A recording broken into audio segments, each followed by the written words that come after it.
Shalom sahabat sinar kasih, kembali kita merenungkan firman Tuhan yang bertema menunggu dengan pengharapan. Terambil dari 2 Petrus 3 ayat 13 yang berkata, tetapi sesuai dengan janjinya, kita menantikan langit yang baru dan bumi yang baru di mana terdapat kebenaran.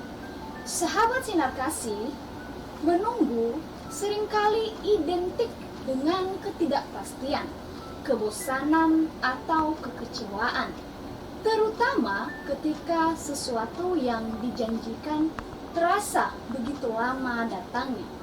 Situasi ini bukanlah hal baru. Sejak zaman Rasul Petrus, orang-orang sudah mulai mengejek dan mempertanyakan janji kedatangan kembali Tuhan Yesus. Sahabat sinar kasih, Rasul Petrus mengingatkan kita bahwa penundaan kedatangan Kristus adalah tanda kesabaran dan kasih karunia Tuhan. Dia ingin memberi kesempatan kepada banyak orang untuk bertobat dan diselamatkan. Waktu Tuhan berbeda dengan waktu manusia baginya. Satu hari sama seperti 1000 tahun, dan 1000 tahun sama seperti satu hari di ayat yang ke-8. Yang penting, di sini kita harus menunggu dengan pengharapan. Sahabat sinar kasih, ada 3 hal yang harus kita lakukan agar kita bisa menunggu dengan pengharapan. Pertama, tidak goyah, berpegang teguh pada firman-Nya.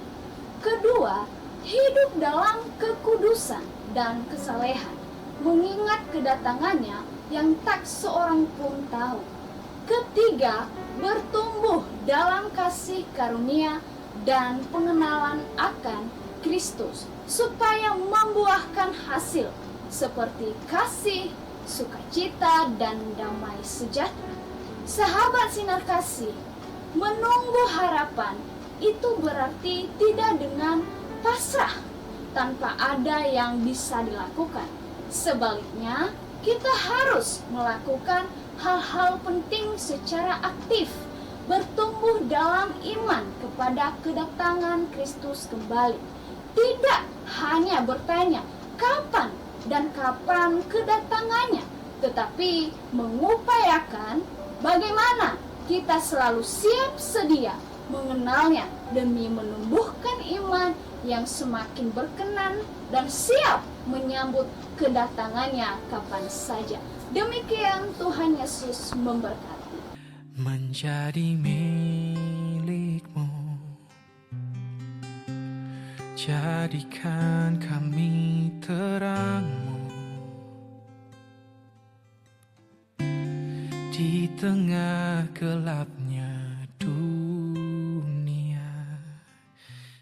Terpujilah Allah Bapa Tuhan kita, Yesus Kristus, Bapa yang penuh belas kasihan dan Allah sumber segala penghiburan, yang menghibur kami dalam segala penderitaan kami, sehingga kami sanggup menghibur mereka yang berada dalam bermacam-macam penderitaan. Dengan penghiburan yang kami terima sendiri dari Allah, pertolonganku ialah dari Tuhan yang menjadikan langit dan bumi. Tuhan memberkati engkau dan melindungi engkau. Tuhan menyinari engkau dengan wajah-Nya dan memberi engkau kasih karunia. Tuhan menghadapkan wajah-Nya kepadamu dan memberi engkau damai sejahtera. Amin. Lebih tinggi